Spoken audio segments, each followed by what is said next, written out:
Napoleon was exposed in his small bedroom, which had been arranged as a chambre ardente, being hung with black cloth taken from the stores of the East India Company at Jamestown.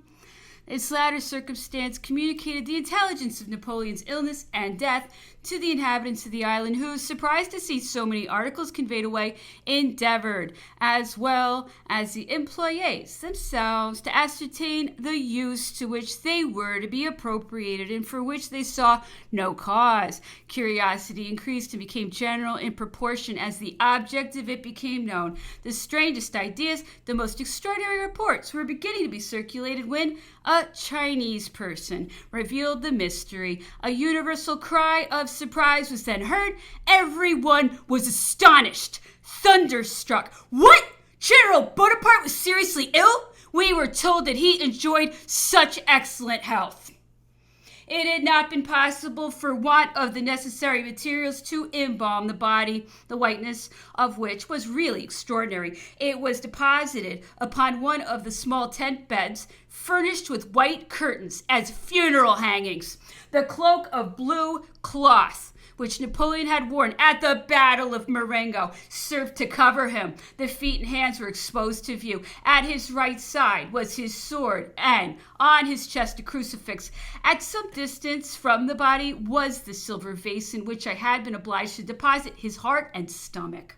Behind his head was an altar, at which the priest, habited in his surplice and stole recited prayers. All the persons of his suite, officers and servants, dressed in mourning, were standing on his left. Dr. Arnott watched over the corpse, which had been placed under his personal responsibility. The door of the chambre ardente and the approach to it had been for some hours past thronged by an immense crowd. The door was at last opened, and the crowd entered and gazed upon the lifeless remains without confusion, without tumult, and in a religious silence. The order of admittance was regulated by Captain Crocat, the orderly officer of Longwood. The officers and the subalterns of the 20th and 66th regiments were first admitted, in the remainder afterwards. All felt that emotion which the spectacle of courage and misfortune united never fails to excite in the hearts of all brave men. The concourse of spectators was still greater on the following day. The troops and population all flocked to Longwood, and even the fair sex braved fatigue and authority to contemplate the lifeless remains of the emperor. An absurd order had forbidden their appearance at Longwood, but they mixed with the crowd, and their sentiments were only expressed with a greater degree of animation. Everybody, indeed, seemed anxious to disclaim all participation in Napoleon's cruel death.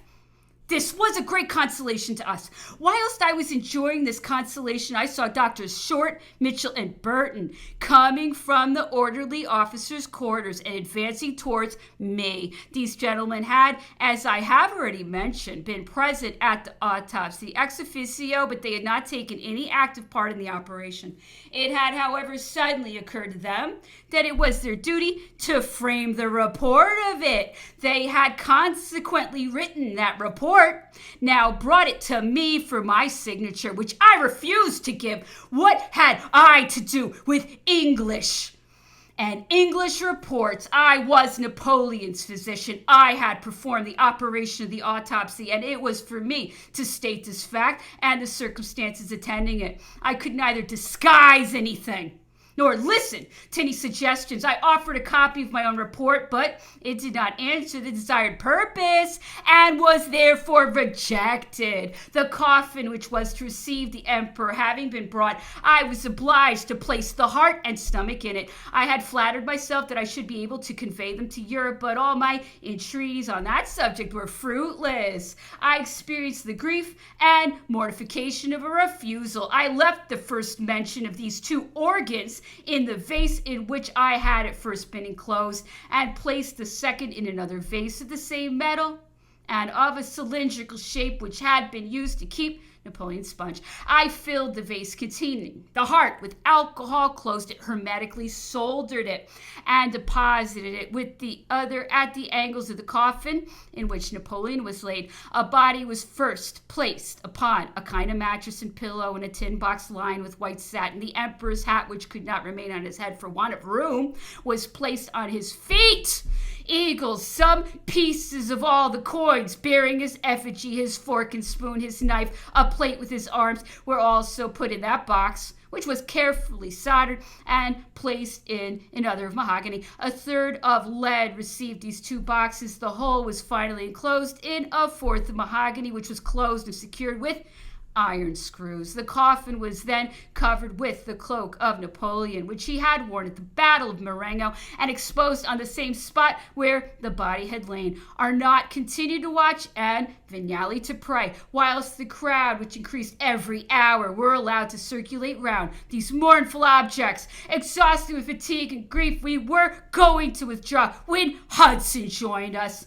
Ever humane, compassionate, and sincere, he deplored the loss we had sustained and informed us that it was the more to be regretted as his government was beginning to be more favorably disposed, and had ordered him to announce to General Bonaparte that the moment approached when his liberty might possibly be restored to him, and that his pretended majesty would not be the last to accelerate the term of his captivity. He was now dead. All is over, and we shall tomorrow pay him the last honors. Tomorrow at daybreak, the troops have ordered to be under arms, and in mourning